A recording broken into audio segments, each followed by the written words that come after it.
satu organisasi, yaitu organisasi Indo Beras itulah tadi.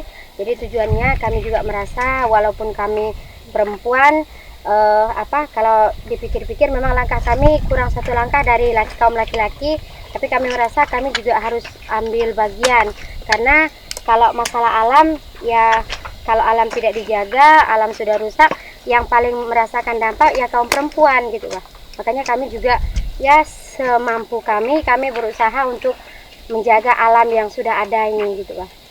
Kami sih masih mempertahankan lah untuk enggak masuk sawit. Karena kami merasa kalau berladang tuh ya walaupun hidupnya sederhana, tapi paling tidak bisa alamnya yang terutama masih bisa dinikmati sampai generasi anak cucu kami nanti. Kalau sawit kan memang ketika dia panen hasilnya besar, tapi kan setelah habis masa produktifnya tetap tidak bisa kita gunakan lagi tanahnya. Makanya kami tetap mempertahankan, kami tetap berladang gitu. Kami dari dulu memang menolak sawit karena hutan kami tidak boleh diganggu. Kami harus tetap menjaga hutan alam kami.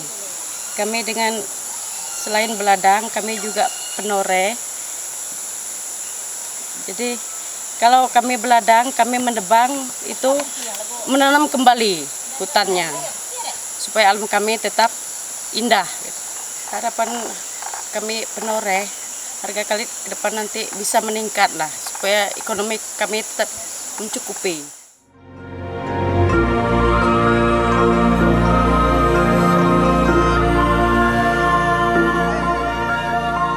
Awalnya ini udah dari orang tua dulu ini. Kami sekarang tinggal meneruskan ya. Memang dari orang tua dulu purun ini memang digunakan untuk buat topi, kayak jenguk itu. Tikar kayak ini. Tikar. Yang itu kepek namanya. Nama kampung itu kepek. Nama lokal sini. Dari peminatnya yang banyak peminatnya casing HP.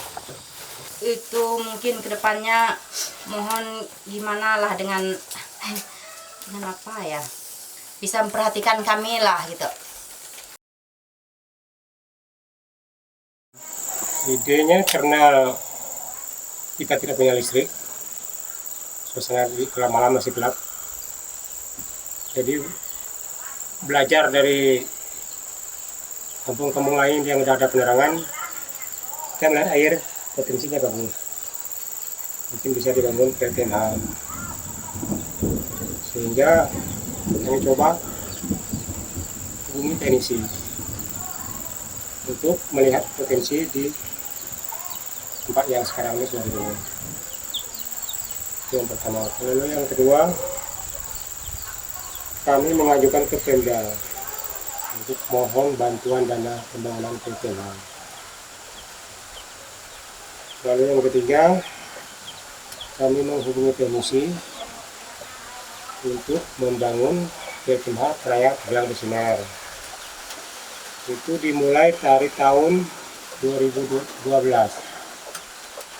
Sempat terhenti beberapa bulan, kemudian dilanjutkan kembali pembangunannya. Akhirnya selesai di tahun 2016. Listrik pun berhasil dibangun sesuai dengan apa yang diharapkan. Ya dibanding sekarang nggak susah lah. Kami harus bagi yang nyanyi harus ngambil air, gelap, mau kerja mau nyaman apa segala harus siang, kalau malam nggak nampak lagi karena nggak ada listrik, harus pakai pelita dulu tuh.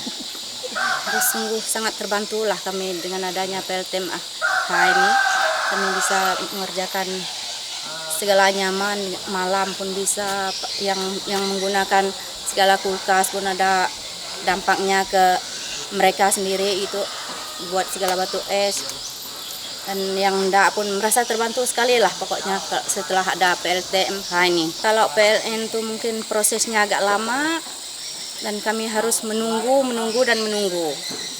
Kalau PLTMH ini kan itu kan swadaya masyarakat sini, itu bentuk dari kekompakan dari dusun Cilit ini, kami bisa mampu membuat suatu PLTMH itu dengan sangat megah lah bagi kami yang sekarang ini. harapan saya itu PLTMH itu bisa terawat dengan baik dan administrasinya juga disusun serapi mungkin ya. Kan ada tugas yang madamkan, ada yang hidupkan. Nah, itulah yang kami bayarkan tiap bulan tuh 15.000 per orang per kakak ke tempat Pak Renung tadi.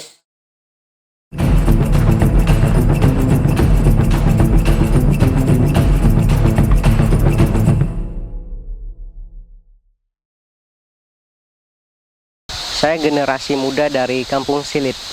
Saya bersama teman-teman saya telah mengorganisir diri dalam suatu kelompok lokal, komunitas pecinta alam dan lingkungan Dusun Silit, atau yang biasa dikenal dengan Komplit.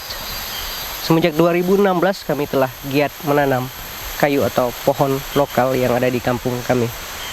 Kami juga terlibat dalam perencanaan pemetaan wilayah dalam proses pengakuan keberadaan masyarakat hukum adat yang semenjak tahun 2019 kami lakukan bersama masyarakat dan kawan-kawan dari komunitas ini tadi untuk proses pengakuan masyarakat hukum adat di kampung kami. Hal sederhana lain tentang kebersihan lingkungan itu sering kami lakukan di kampung Silitnya dan di tempat objek wisata, membersihkan sampah dan menanam pohon yang memang di area yang tutupan hutannya sudah habis. Karena menanam adalah bentuk atau ekspresi kami daripada penolakan atas eksploitasi hutan, apakah itu melalui perusahaan perkebunan dan usaha eksploitasi lainnya. Banyak yang ngeluh karena lahannya ndak bagus, ndak ada hasilnya, buahnya ndak, kadang-kadang ini dulu 5 bulan ndak diambil buahnya, timbun semua sampai ndak diambil karena jalan ndak bagus, jalan ndak ada kasih mereka bagus, ndak bisa untuk angkut buah, pembagian pun petani ndak ada. Ya kalau saya sendiri sih merasa rugi sebenarnya, apalagi aku kira mereka yang nyerah segala karet lahan Singkawang dulu pasti rugi lah. Apa yang dijanjikan dari perusahaan sawit tidak bisa berjalan dengan baik. Yang pertama, jalan tidak pernah dipelihara. Yang kedua, juga setelah sawit ini berhasil, buahnya sudah masak, bisa dipanen, tidak diambil. Kenapa? Karena alasan perusahaan, karena jalannya belum bisa dilewati. Petani itu merasa dikecewakan dan mereka rugi ya, karena dengan janji-janji pembagian itu tidak sesuai dengan pelaksanaan sekarang, karena memang tidak dipanen buahnya.